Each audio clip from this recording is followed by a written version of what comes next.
Hello mga ka-vibes, masarap balikan yung mga simpleng bagay na ginagawa mo nung kabataan. Simpleng laro, simpleng libangan at simpleng pamumuhay, masaya na. Kaya ang pagtatampisaw sa ulan ang isa sa mga ginagawa nung tayo ay bata pa.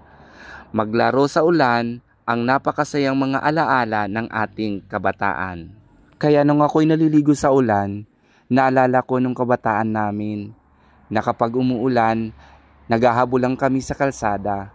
At kapag tumila naman ang ulan, pinupukpok namin yung lupa ng bato para daw umulan uli ito. At naisip ko naman po dito mga ka-vibes na ayusin at linisin itong mga halaman ko dito. Kailangan na linisin, tanggalan ng mga damo at gupitan o tanggalin yung mga dry na dahon. Mahilig po ako ng mga halaman mga ka-vibes. Isa ko din po itong libangan dito sa amin. Yung ibang mga halaman binibili ko po. Yung iba naman kapag may pinupuntahan akong mga malalayong lugar, naghahanap ako ng mga halaman na pwede kong mabili o mahingi at may uwi. Yung iba naman kinukuha ko na lang po. Charot! Malaki po ang naitutulong ng mga ating mga halaman mga ka-vibes. Nakaka-refresh po ito kapag marami kang tanim na halaman sa bahay.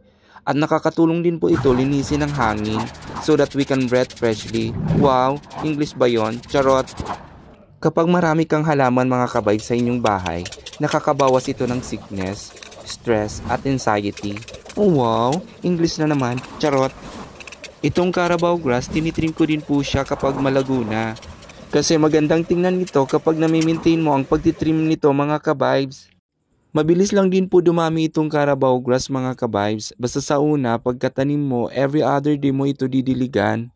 Mayroon din po akong ibang variety nitong Carabao grass mga ka-vibes. Yung white and green combination yung dahon niya. Pero hindi pa po siya karamihan. Mayroon din po akong ibang variety nitong Carabao grass mga ka-vibes. Yung white and green combination yung dahon niya. Pinapadami ko pa po siya mga ka-vibes. Charot! Talagang nalilibang po ako sa pag-aayos at paglilinis nitong aking mga halaman mga ka-vibes. Kayo, gusto nyo bang linisin ko kayo? Charot! Hanggang dito na lang po muna tayo mga ka-vibes. Maraming salamat po sa inyong panonood. Thank you so much po.